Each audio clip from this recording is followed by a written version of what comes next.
often complain of not having a say in society. As a young person, how do you feel that you're capable of bringing about change in your community? Bringing about change in my community by being in community, just participating every day in my own social network. My social network grows every day based on the message that I put in, and through that I affect change on a personal level.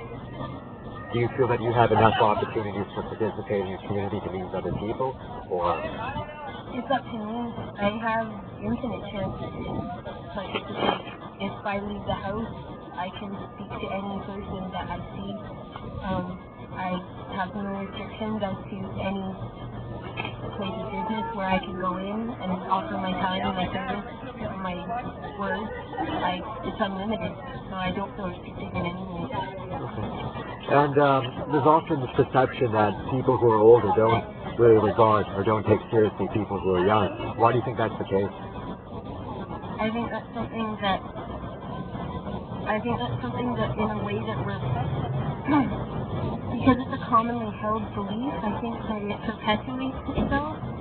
In general, adults from any phase of life are willing to listen to and consider what is going on with any other person, whether they're young or old. I think you will run into adults who have a holdover belief from when they were young, who have resentment for adults at that point, and then so they see youth and they continue to perpetuate it. But in general, if the youth wants to take the appropriate steps and can educate themselves, are willing to go out and make the statements that they feel are right, it's unlimited. And the more that they connect with other youth, if they feel that they can't rely on older members of the community or of the city or the province or the country or the world, then group together with the people that you do feel comfortable with and the people that are listening to you. And I think in any community you'll recognize that, like, the elders are there to help. The ones that are there and willing to listen to your message generally are willing to support your message. Okay, yeah. So now to move on to AIDS. 40 million people have died of AIDS in the last 20 years, and more people are continuing to die because of a lack of medication in low-income countries, because of the great and very raging HIV epidemics that go on. What do you think we can do to stop this and to prevent future deaths due to AIDS and due to HIV? I we, who do you mean? At both the government level and the community level, as individuals. I think as individuals, say, like, I mean, if East Vancouver individual making any impact on a worldwide epidemic of AIDS, keep yourself safe. I mean, really, what else is there to do? I haven't met anybody or I haven't spent any time in any of the countries where maybe you're talking about these specific epidemics. The only connection that I have is to anyone that would be in my personal network. I keep myself safe. I keep the people that I'm with safe as far as I can. And I'm supportive of anyone who wants to discuss their personal issues with it. I think that's the best way to do it, because what you can affect the most is what you touch on a daily basis. On a government level, I don't really think, I don't know about that. Okay, fair enough. So now to move on to the environment. In the media, we're often bombarded by negative images of CO2 production, of how global warming is causing climate change, is destroying ecosystems and habitats, and is leading to the eradication of species. And there's almost this perception that's been generated that our particular generation has this mandate, almost a special burden to preserve the environment, to make sure that it doesn't go to hell, and we cure environmental ills to prevent this from being another burden to future generations, that now has been the time to act. Now, how does this make you feel? And do you feel that this burden is something that you're willing to partake in? I don't feel it's a burden. It's a day-to-day way of life. You do everything you can to keep it clean and as responsible as you possibly can. Share that with the people that you touch on a daily basis and encourage them to you listen to how they use the way of keeping things sustainable. can do on a daily basis. And if somebody's trying to tell me in the media that I am not doing something right, they're not coming into my house and they're not touching my life, you know? So it's a propagated message. It's not really worth spending a lot of time listening to or really being involved. How do you feel that currently we can propel people to a state of consciousness and get them to be more proactive and more supportive of environmental measures that will help us preserve the integrity of the environment? Being it every day and everyone in touch. Encourage them to be in it responsibly. That's all you can do.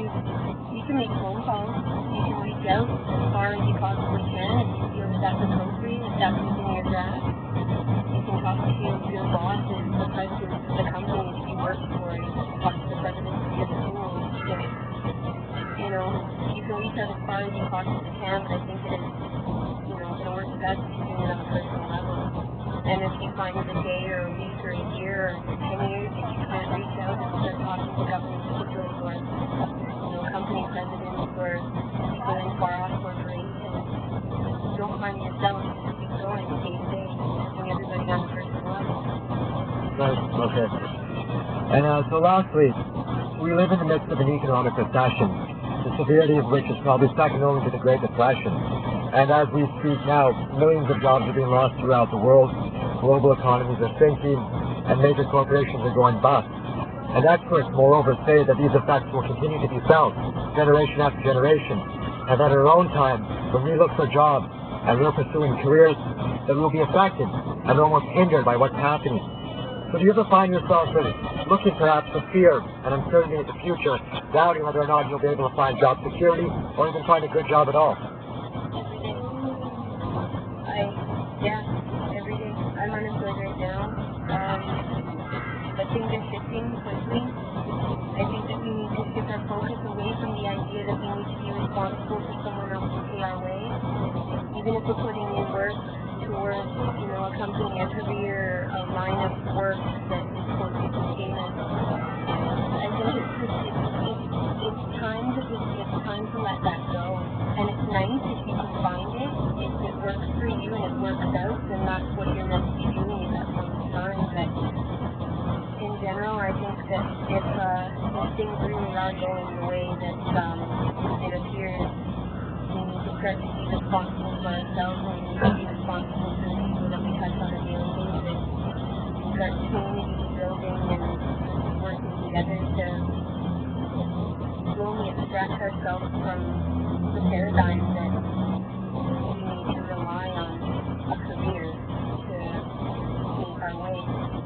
So I think at essence, I think that right now we're being forced to look at our essence. And our essence is what we do, what we are, what we do best. A career is a thing that we acquire, but that isn't our essence.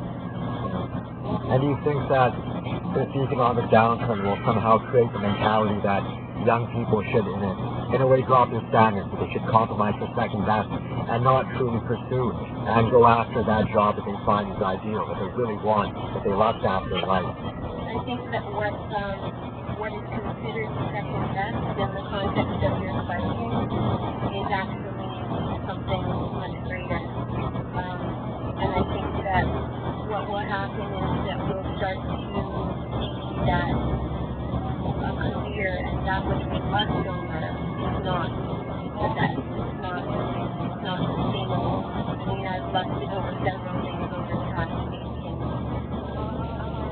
it hasn't, done anything for me, you know what I mean? Work-wise, interpersonal-wise. I think it's time to shift your idea of what's best for you. When you shift your idea of that, you start pursuing what is really best and what is actually best for you. You'll start to realize that's what it is. Thank you very much. We appreciate your time.